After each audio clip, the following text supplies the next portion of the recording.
Hi everyone, I'm Aura and I am a watercolor and mixed media artist. I welcome you to this Skillshare class, painting luscious cherries in watercolor. In this tutorial, I'm going to show you how to build layers using a limited color palette to achieve depth and juicy color in these cherries. I will first show you how to mix colors and then how to paint from light to dark while preserving highlights and deepening shadows. The techniques learned in this class can be used for any subject where you want to achieve rich, deep colors on hot press watercolor paper.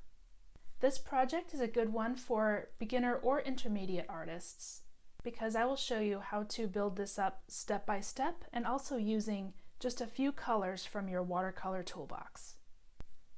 Thank you for watching, and I hope you join me in painting these luscious cherries in watercolor.